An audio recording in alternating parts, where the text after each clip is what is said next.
Dixit Dani is the founder and executive chairman of InfoEdge India and the co-founder of Naukri.com, which is India's leading job site. And finally, Mr. Raj Srinivastava, the chair and provost, as well as deputy president of academic affairs at SMU, the leading authority on the impact of marketing on business performance. A wonderful session.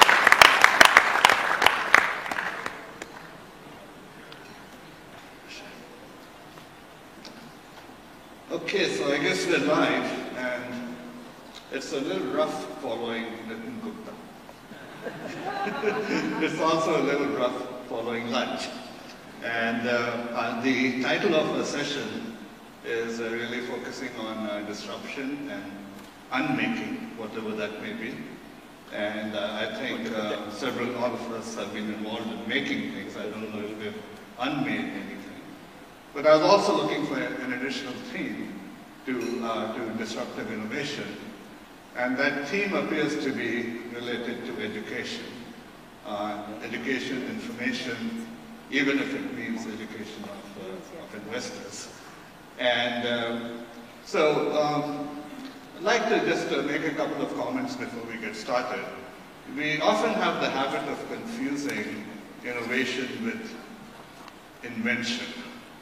And when we look at innovation, it's really finding ways, not necessarily for doing new things, it's looking for ways to doing them a lot better. And hopefully we can do things better by orders of magnitude. And the members of my panel have indeed been involved in doing that. And so if we look at disruptive innovations, it means we're doing things better. Better could be in terms of, are we doing them more efficiently? Are we doing them more effectively? Are we doing them so they have better outcomes?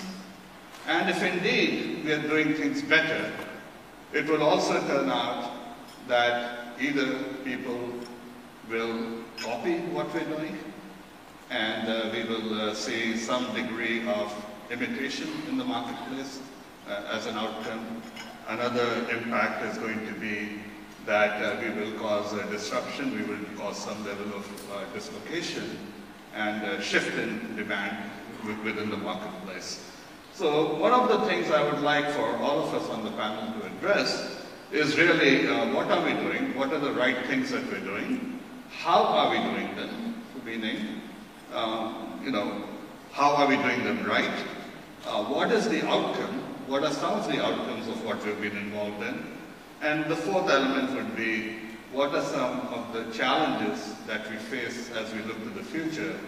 And I'd like to borrow a phrase from yesterday's panel, which is not necessarily best practices in what we're doing, but what is on your mind in terms of next practices. So Nirmala, if we could start with you. Yes, we should. I think that's where people will have a bit of an idea. Yeah. I think we'll start with Nirmala. Can I not have this slide actually?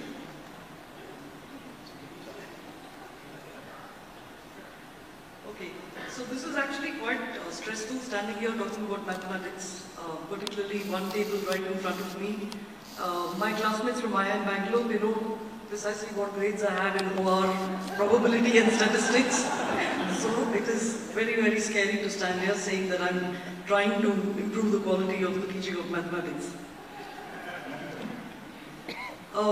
When Shesh called me up in February earlier this year and talked about IIM Impact Frontiers, and he asked if I would like to participate in it, I told him that there was no way I was going to give this a pass. And the reason for that is Singapore is a very special place for us at AMAC. This is the first country that has adopted our program way back in 2001. And I recall with a lot of excitement when we got a call from Rattles Institution after several meetings that we had in the year 2000 with them. They eventually called us back and said, okay, I think we have made the decision to implement AMAC for all our secondary students. And they were also the first school to cut a check. And that for us was a fantastic validation of our value proposition and the product itself. And as you know, Raffles Institution admits the top 3 percentile of Singaporean kids. And that to us meant a lot, that they felt that what we had demonstrated to them as our prototype was in fact going to add value to their kids. What I would like to share with you in the next 7 minutes is a collection of my thoughts and influences that I've had over the years, and also a series of accidents that have perhaps led me to stumble into entrepreneurship. Let me begin with telling you a little bit about my background and my childhood. I am a Tam Bram. Many of you would, in the audience, would be Tam Brams here as well. And I'd like to begin by showing you some of the traits of a median member of the Tam Bram species. Can I have this slide, please? So, the next slide. So most Tam Brams, I think, would agree that this is who we are.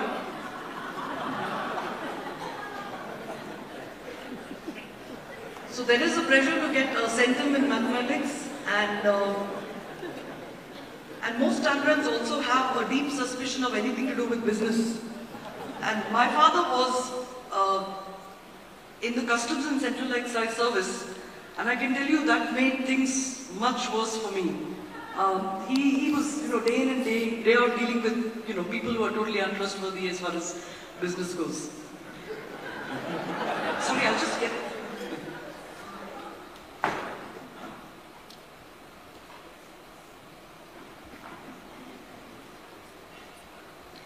But the good thing was that we grew up in Delhi, which provided a lot of counter influences to this curse of the Tam Bram. And lots of exposure to the can-do, chak-de spirit of the North Indian. Moti Bagh was where we grew up, and this is a very unique neighborhood.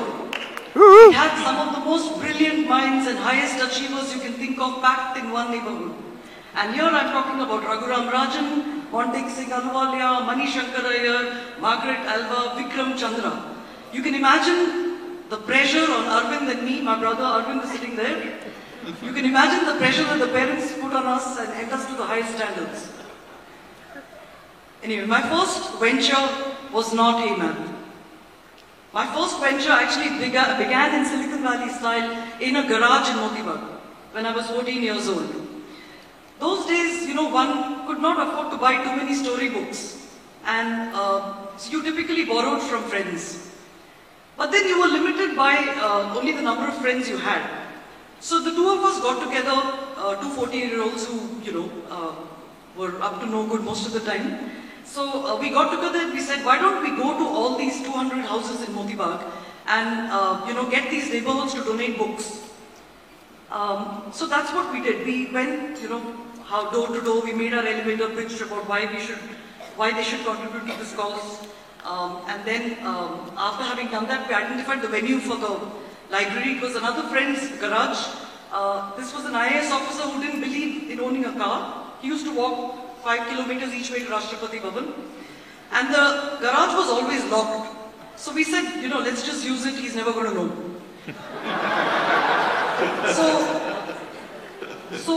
My first venture was also in the knowledge economy, and we used crowdsourcing.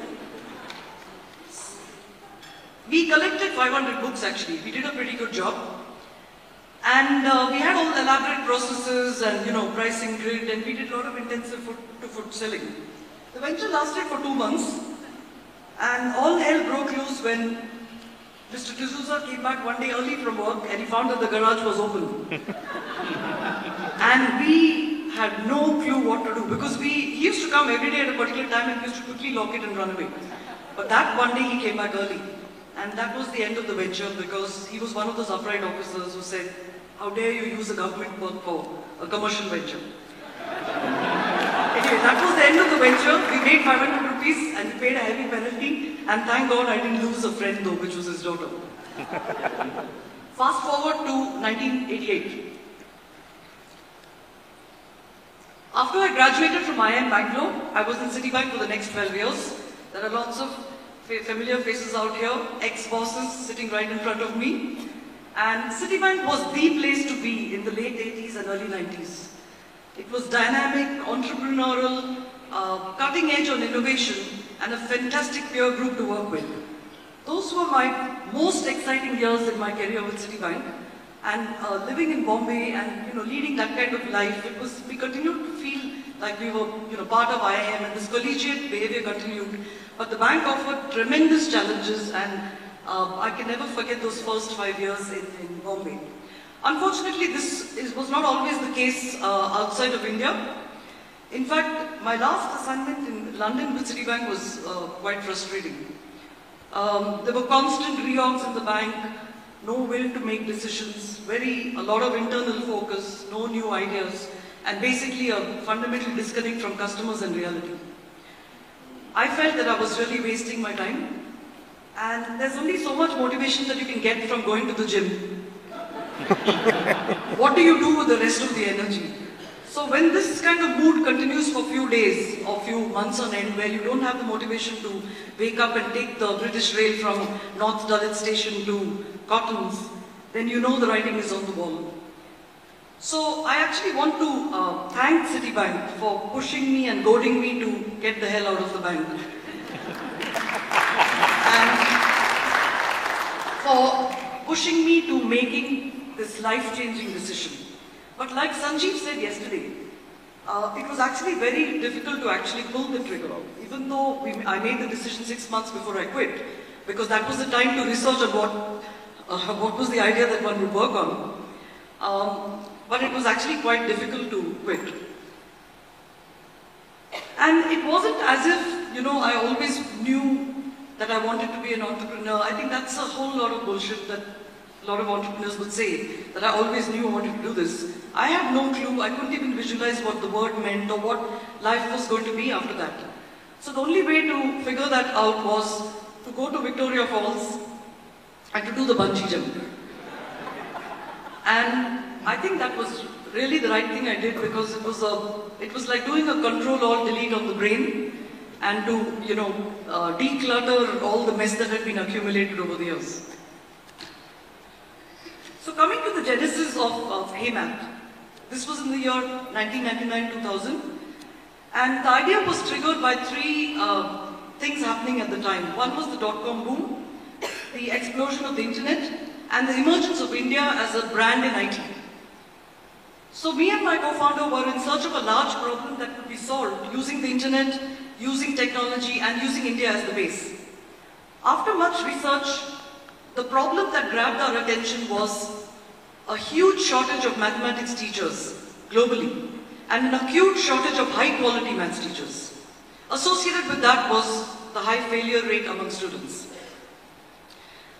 This is a slide put together by McKinsey, which shows that if you take two children performing at the same level, same percentile at age 8, you put one child with a high-performing teacher and the other one with a lousy teacher. At the end of 3 years, so when both the children are 11 years old, there's a staggering difference of 53 percentile points in their performance. So this is the damage that a bad teacher can do. And when it comes to mathematics, that's all it takes to build the fear and phobia for mathematics. So we set about looking for a solution to this problem, and we thought the lowest hanging fruit will be to go B2C. Because that time, a lot of hype was around the BPO and using India as the back office and things like that. So our first product was actually a B2C one. It was an internet-based helpline for students. And this was in 2000-2001. It was quite exciting to put this, the technology together and to hire the tutors, train them, and to pilot the product with students. It actually worked quite well, and it was a fantastic learning experience. But within 18 months, it was very clear that this is something that would not scale, definitely not scale with quality. So we went back to the drawing board and decided to attack the problem in a more systemic way. And we shifted our focus to schools and school systems, and we said, let us attack the problem of the quality of the teacher, because it is very clear that the outcomes in an education system are directly related to the quality of the teacher. There's no big magic about this. So we thought that the best way to build a scalable product would be to build a digital curriculum, which could then be, customized and adapted, as we went along into different markets. And our mission that we defined was supporting the work of teachers. And that is the mission that stands still today. It is 13 years on now, and we still stand in front of all government systems and all school systems and say that our mission is to support the work of your teachers and to be an assistant to them to make a C or a B+ teacher become A+ eventually, because we are not going to find new teachers entering the profession that easily. So we may do with whoever's there, but we make from not so good to good to great, and great to super great. So let me talk about a few challenges along the way. The number one was to establish early legitimacy and pedigree, because we were going to do something in education. So two bankers from Citibank, obviously, no one's going to buy anything from you if you're talking about education. So we knew we had to establish legitimacy. And so we knocked on the doors of Cambridge University, which is the mecca for mathematics. And we went there and proposed a collaboration to them. They have been running a helpline for many years. They've been really far-thinking in their use of internet for education. So we felt that there was a good way to commercialize what they were doing, and also in the process, learn a lot from them. It took a lot of meetings, lots of homework, in fact, literally homework, maths homework to go and, face the questions that we were going to be asked.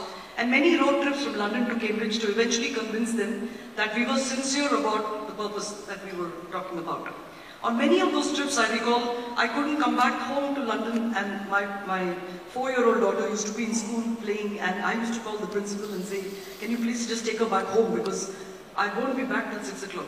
So the principal has played a big role in providing childcare, which was really difficult, because sometimes from Cambridge back to London, we used to get caught in traffic and things like that.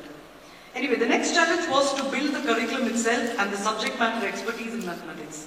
That was when I decided to relocate back to India, because that work had to be done in the trenches. I would really, invite some of you all to come and see our center in Chennai. You would probably find there are at least thousands and thousands of mathematics textbooks, because we have a footprint in several different countries around the world now. So we keep learning about curricula in different countries, and this is something which, this in the trenches is never going to go away. That is the bread and butter of our value proposition today. We assembled a team in India and came out with a prototype of a curriculum.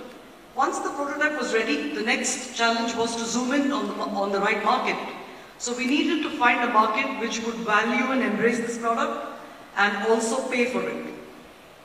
All roads pointed to Singapore. The Ministry of Education in this country has a very far-sighted and extraordinary vision for education, particularly in maths and science. And this reflects in their enviable track record in international benchmarking tests.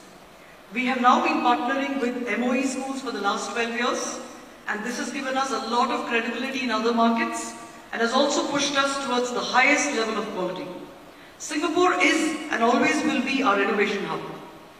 In fact, this aspect was picked up by Tom Friedman, and he featured Heymath as an example of globalization in education in his book, The World is Flat.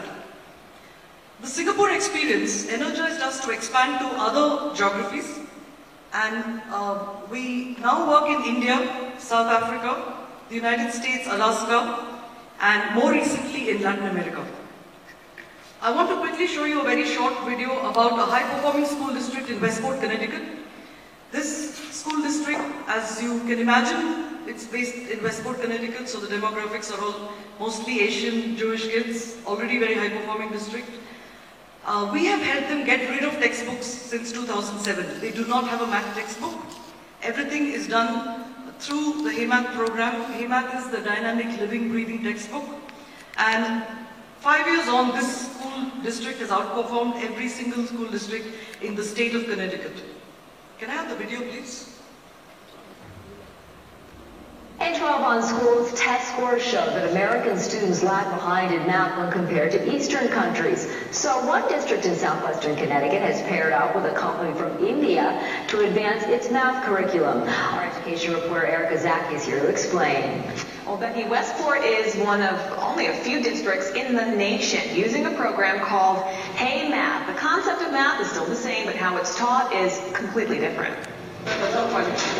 Say goodbye to textbooks. There's no book that covers math the way that we do. And say hello to a program called Hey Math. This is Quadrant 1. This is the new approach to teaching math at Coleytown Middle School.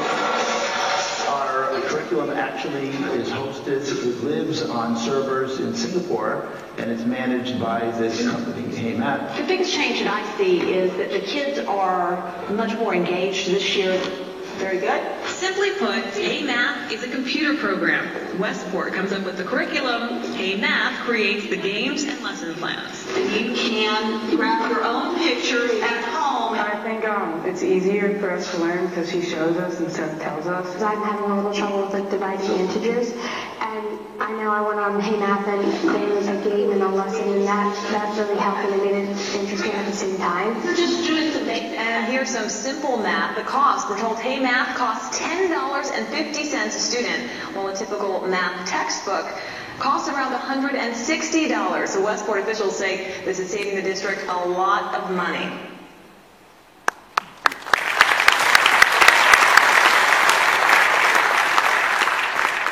Thank you. Today we work with about 1,000 schools, 5,000 teachers use the program worldwide. We have users in 55 countries, and 500,000 kids have been impacted by the program.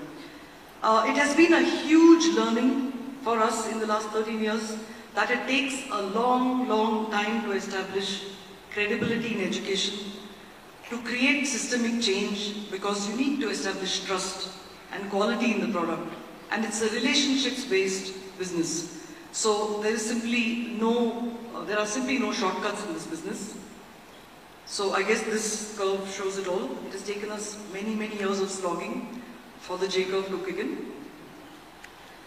I want to talk, now that I've talked about the challenges, let me talk about some of our secret sauce at Hey Math. I believe that our secret sauce really is in our organizational culture and the talent pool that we have built and sustained over the last 13 years.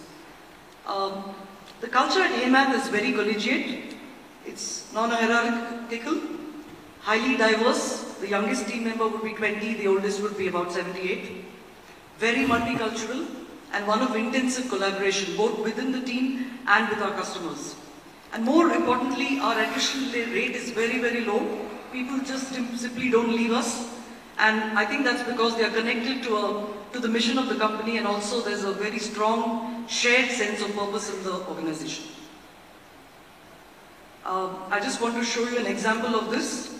I have to apologize to people who do not understand Tamil, but this is a jingle created by our team at Hey Math. The lyrics have been written by the team, the music, the composition is by the team, and the voice artists are also from the Hey Math team. Video please.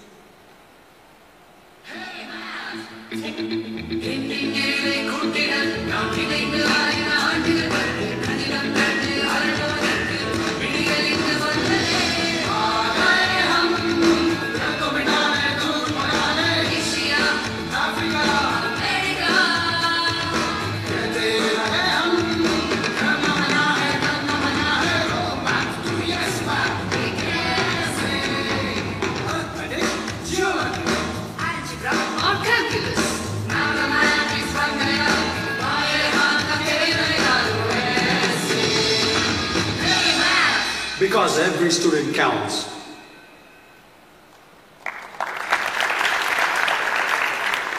So this was what we picked up, one of the lines over there we picked up from one of our implementations in Delhi with the government schools, where when we met the principal and we said, so what do you think about Hey Math?